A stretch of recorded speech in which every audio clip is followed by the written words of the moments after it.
नमस्कार साथियों, एक बार फिर आप सभी का स्वागत है संघर्ष अकेडमी परिवार में। आज हम बाल विकास शिक्षा शास्त्र का 9वां प्रैक्टिस सेट को शुरुआत करेंगे, जिसमें विकास के विभिन्न स्वरूप जो अध्याय 3 है, इसको चालू करेंगे। चलिए देखते हैं आज का पहला प्रश्न क्या है। आज का पहला प्रश्न है, मूल प्रवृत्तियों के 14 प्रकार से खालिस्तान ने वर्गीकृत किया है। मूल प्रवृत्तियों को 14 प्रकार से खालिस्तान ने वर्गीकृत किया है। तो अपन को बताना है कि 14 प्रकार की जो मूल प्रवृत्तियां हैं उसको किसने वर्गीकृत किया है। तो ए ऑप्शन है ड्रेवर, बी ऑप्शन है वुडवर्थ, सी ऑप्शन है थॉर्नडाइक और डी ऑप्शन है मैकडूगल। तो इसका सही जवाब क्या होगा? किसने 14 मूल प्रवृत्तियों को वर्गीकृत किया है? सभी लोग कमेंट में जवाब दें कि इसका सही जवाब क्या होगा। ऑप्शन ए है ड्रेवर, ऑप्शन बी है वुडवर्थ, ऑप्शन सी है थॉर्नडाइक, ऑप्शन डी है मैकडूगल। तो इसका सही जवाब क्या होगा?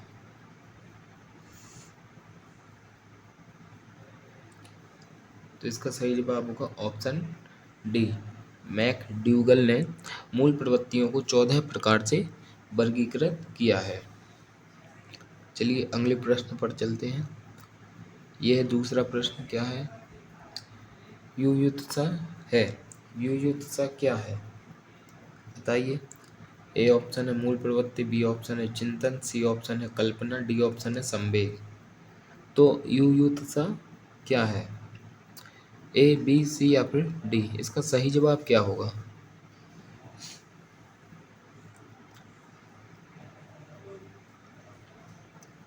तो प्रश्न दूसरे का सही जवाब होगा ऑप्शन ए, मूल प्रवृत्ति।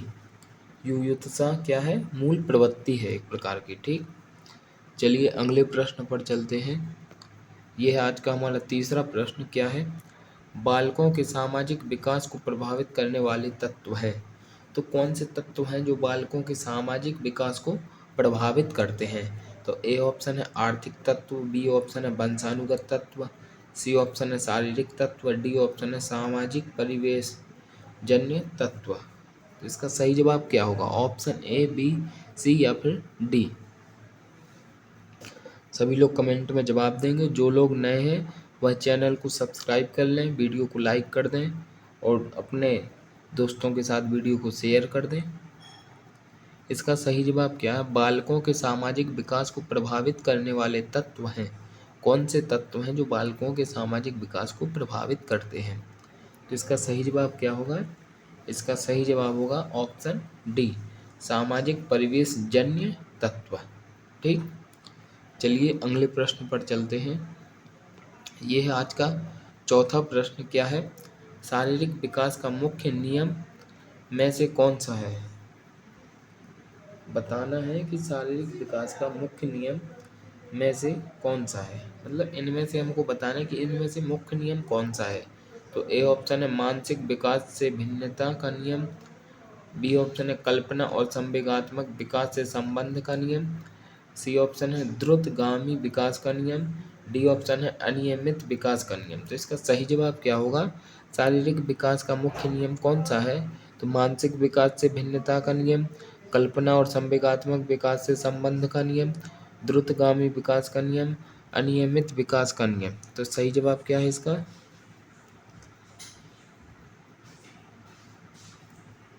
तो प्रश्न 4 का सही जवाब है ऑप्शन सी, द्रुतगामी विकास का नियम। ठीक, चलिए अगले प्रश्न पर चलते हैं। यह आज का 5वां प्रश्न क्या है? मैकडूगल के अनुसार मूल प्रवृत्तियों की संख्या होती है। मैकडूगल के अनुसार मूल प्रवृत्तियों की संख्या कितनी होती है? तो बताना। ए ऑप्शन है 15, बी ऑप्शन है 10, सी ऑप्शन है 12, डी ऑप्शन है 14। तो इनमें से कौन सी संख्या मूल प्रवृत्तियों की है मैकडूगल के अनुसार? तो इसका सही जवाब क्या होगा? प्रश्न 5 का सही जवाब क्या है? सभी लोग कमेंट में जवाब देंगे 15, 10, 12 या फिर 14। तो इसका सही जवाब क्या होगा? जो लोग नए हैं वो चैनल को सब्सक्राइब कर लें। यह आपके लिए बहुत ही महत्वपूर्ण है वर्ग 3 चयन परीक्षा के लिए, इसलिए सभी लोग जुड़ें, शेयर करें, है ना। और एक बार में समझ में ना आए तो बार बार वीडियो को देखते रहें। क्या होगा इसका सही जवाब? इसका सही जवाब होगा ऑप्शन डी 14। मैकडूगल के अनुसार मूल प्रवृत्तियों की संख्या 14 है। ठीक, अगले प्रश्न पर चलते हैं। यह 6वां प्रश्न क्या है? शारीरिक विकास का संबंध नहीं होता है। तो शारीरिक विकास का संबंध किससे नहीं होता है? ए ऑप्शन है शरीर के भार से, बी ऑप्शन है बुद्धि से, सी ऑप्शन है कंकाल तंत्र से, डी ऑप्शन है मांसपेशियों की वृद्धि से। तो किससे शरीर का विकास का संबंध नहीं होता है? तो बताइए।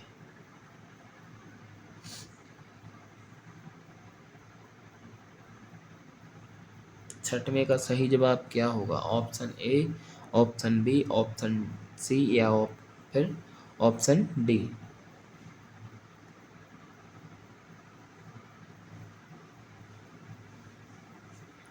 तो इसका सही जवाब होगा ऑप्शन बी, बुद्धि से। शरीर का विकास का संबंध बुद्धि से नहीं होता है। शरीर का विकास होता है तो उसमें शरीर के भार से उसका संबंध होता है, कंकाल तंत्र से उसका संबंध होता है, मांसपेशियों की वृद्धि से उसका संबंध होता है, क्योंकि ये सब चीज़ें शारीरिक विकास के अंतर्गत आती हैं। बुद्धि मानसिक विकास के अंतर्गत आती है। ठीक, इसलिए बुद्धि शारीरिक विकास के में नहीं आएगी। ठीक, जैसे शरीर का वजन बढ़ना तो एक ये शारीरिक विकास है। कंकाल तंत्र में वृद्धि होती है तो ये शारीरिक विकास है, क्योंकि इससे हमारा शरीर का ढांचा बड़ा होता है कंकाल तंत्र से। मांसपेशियों की वृद्धि होती है तो यह भी शारीरिक विकास होता है। ठीक, चलिए अगले प्रश्न पर चलते हैं। यह है हमारा आज का 7वां प्रश्न। क्या है? भावनात्मक और अनुभूति एक दूसरे से खाली स्थान है। तो हमको बताना है कि भावनात्मक और अनुभूति एक दूसरे से खालिस्तान है। क्या है? तो ए ऑप्शन है पूरी तरह से अलग, बी ऑप्शन है स्वतंत्र, सी ऑप्शन है आंतरिक जुड़े हुए, और डी ऑप्शन है से संबंधित नहीं। तो इसका सही जवाब क्या होगा? भावनात्मक और अनुभूति एक दूसरे से खालिस्तान है।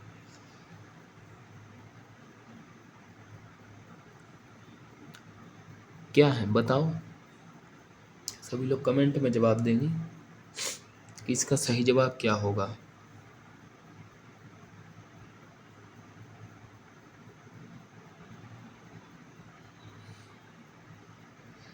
तो इसका सही जवाब होगा ऑप्शन सी, मतलब भावनात्मक और अनुभूति एक दूसरे से आंतरिक जुड़े होते हैं, अंदर से जुड़े होते हैं, पूरी तरह से अलग नहीं होते हैं। ठीक, ये स्वतंत्र भी नहीं होते हैं। न भावनात्मक अनुभूति से स्वतंत्र होता है, ना ही अनुभूति भावनात्मकता से स्वतंत्र होती है। यह आंतरिक रूप से जुड़े होते हैं। ठीक, अगले प्रश्न पर चलते हैं। यह 8वां प्रश्न क्या है? किसने शिशुओं के मस्तिष्क को खाली स्लेट माना है? तो हमको बताना है कि शिशु के मस्तिष्क को खाली स्लेट की तरह किस वैज्ञानिक ने माना है। तो ए ऑप्शन है जॉन लॉक, बी ऑप्शन है डार्विन, सी ऑप्शन है स्पिनोजा, और डी ऑप्शन है वॉटसन। तो इसका सही जवाब क्या होगा? जॉन लॉक या फिर डार्विन या स्पिनोजा या वॉटसन। तो इसका सही जवाब क्या है? शिशुओं के मस्तिष्क को खाली स्लेट किस वैज्ञानिक ने माना है? तो इसका सही जवाब क्या है?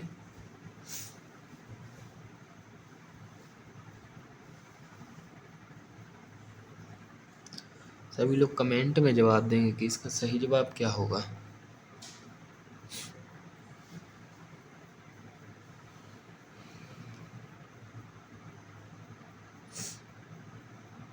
इसका सही जवाब होगा ऑप्शन ए, जॉन लॉक। जॉन लॉक ने शिशुओं के मस्तिष्क को खाली स्लेट माना है। ठीक, चलिए अगले प्रश्न पर चलते हैं। ये रहा आज का 9वां प्रश्न। क्या है? भय का संवेग किस मूल प्रवृत्ति से जुड़ा हुआ है? भय का संवेग किस मूल प्रवृत्ति से जुड़ा हुआ है? तो ए ऑप्शन है प्रतिकर्षण, बी ऑप्शन है युयुत्सा, सी ऑप्शन है शरणागत, डी ऑप्शन है पलायन। तो हमको बताना है कि भय का संवेग किस मूल प्रवृत्ति से जुड़ा हुआ है। तो इसका सही जवाब क्या होगा? सभी लोग कमेंट में जवाब देंगे कि इसका सही जवाब क्या है।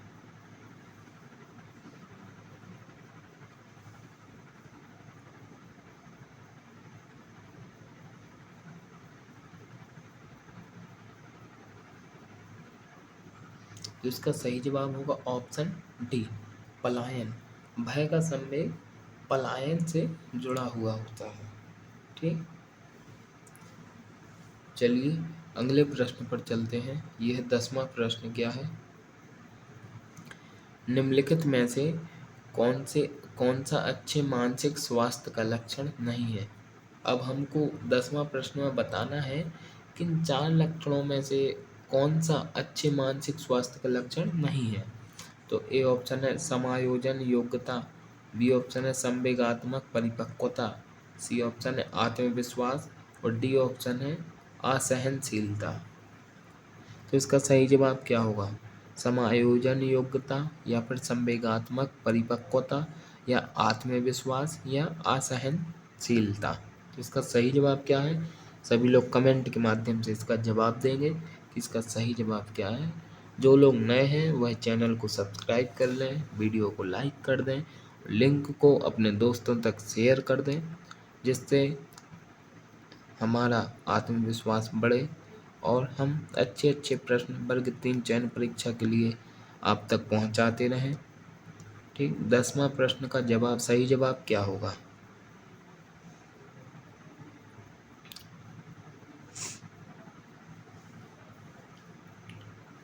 इसका सही जवाब होगा ऑप्शन डी असहनशीलता। ठीक, क्योंकि प्रश्न पूछा कि अच्छे मानसिक स्वास्थ्य का लक्षण नहीं है। ठीक, समायोजन योग्यता यह एक अच्छे मानसिक स्वास्थ्य का लक्षण है। ठीक, संवेगात्मक परिपक्वता यह भी अच्छे मानसिक स्वास्थ्य का लक्षण है। आत्मविश्वास ये भी अच्छे मानसिक स्वास्थ्य का लक्षण है, लेकिन असहनशीलता एक अच्छे मानसिक स्वास्थ्य का लक्षण नहीं होता है। ठीक, चलिए अगले प्रश्न पर चलते हैं। यह 11वां प्रश्न क्या है? विकास के संदर्भ में निम्न में से कौन सा कथन सही है? तो हमको बताना है कि विकास के संदर्भ में कौन सा कथन सही है। ठीक, तो ए ऑप्शन है विकास केवल बाल्यावस्था के दौरान ही होता है। तो ये तो गलत बात है यार। ठीक, विकास हमेशा बाल्यावस्था के दौरान थोड़ी होता है। विकास शैशवावस्था में भी होता है, किशोरावस्था में भी होता है। ठीक, विकास बहुआयामी होता है। ठीक, तो ये क्या है? अब सी ऑप्शन क्या है? विकास की दर सभी संस्कृतियों में सभी के लिए समान होती है। विकास की दर सभी संस्कृतियों में सभी के लिए समान होती है। तो ये भी सही है। विकास केवल विद्यालय में होने वाले अधिगम से ही होता है। तो ये भी गलत है। विकास बहुआयामी है, यह भी गलत है। तो इसका सही जवाब क्या होगा? तो 11 का सही जवाब होगा ऑप्शन सी, विकास की दर सभी संस्कृतियों में सभी के लिए समान रूप से होती है। ठीक,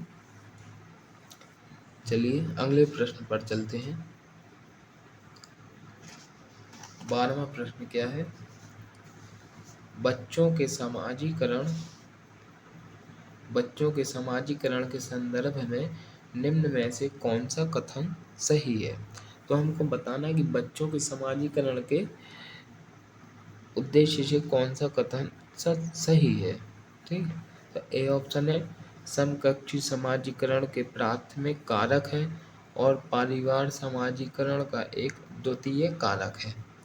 मतलब समकक्षी समाजीकरण के प्राथमिक कारक है और परिवार समाजीकरण का एक द्वितीय कारक है।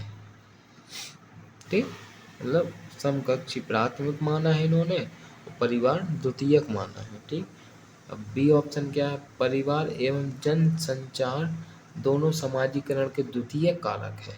मतलब परिवार एवं जन संचार दोनों समाजीकरण के द्वितीय कारक है। ठीक, सी ऑप्शन क्या है?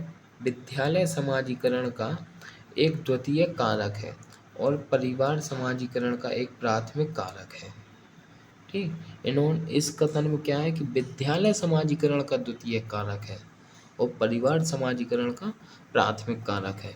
ठीक, डी ऑप्शन क्या है, विद्यालय समाजीकरण का एक प्राथमिक कारक है और समकक्षी समाजीकरण के द्वितीय कारक है। ठीक, इस ऑप्शन मतलब ये ऑप्शन क्या है डी, कि विद्यालय समाजीकरण का प्रथम कारक है और समकक्षी समाजीकरण का द्वितीय कारक है। ठीक, तो इसका सही जवाब बताना है कि क्या होगा। सभी लोग कमेंट में जवाब देंगे कि प्रश्न 12 का सही जवाब क्या होगा, बताइए।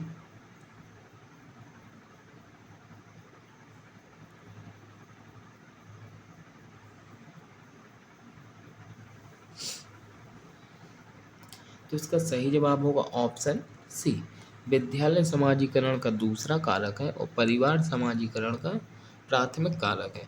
परिवार क्यों प्राथमिक कारक है, क्योंकि सबसे पहले बच्चा मतलब एक समाजीकरण के परिवेश में जाता है तो अपने सबसे पहले माँ को पहचानता है, फिर पिता को पहचानता है, फिर घर में दादा दादी को पहचानने लगता है, चाचा चाची को पहचानने लगता है, तो मतलब परिवार के सदस्यों को पहचानने लगता है, तो एक समाजीकरण का माहौल मिल जाता है। ठीक, तो इसलिए परिवार समाजीकरण का प्राथमिक कारक है।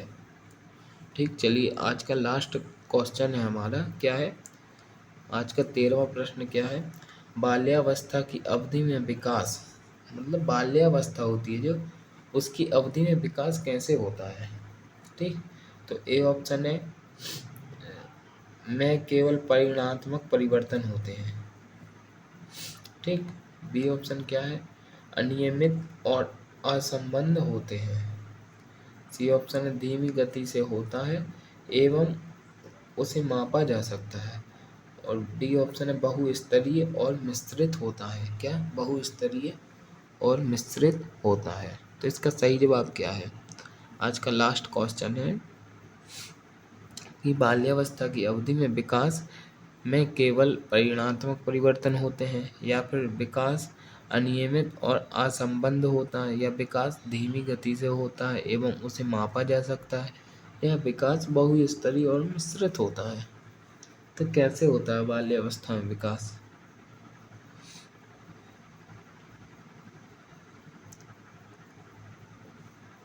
तो इसका सही जवाब होगा ऑप्शन डी, बाल्यावस्था में विकास अवधि में विकास बहुस्तरीय एवं मिश्रित होता है, मतलब बाल्यावस्था में मिश्रित भी होता है और बहुस्तरीय होता है विकास। ठीक, इस प्रकार से हमने इस वीडियो में 13 प्रश्नों को कंप्लीट किया और आज यह 9वां प्रैक्टिस सेट था बाल विकास शिक्षा शास्त्र का, जिसका टॉपिक था विकास के विभिन्न स्वरूप। अब अगले हम 10वें प्रैक्टिस सेट में 14वें क्वेश्चन से स्टार्ट करेंगे, उसका भी टॉपिक यही रहेगा, विकास के विभिन्न स्वरूप। सभी लोग, जो लोग नए हैं वो वीडियो को शेयर कर दें, चैनल को सब्सक्राइब कर लें। ठीक, चलिए मिलते हैं अगले वीडियो में, तब तक के लिए सभी के लिए जय हिंद जय भारत।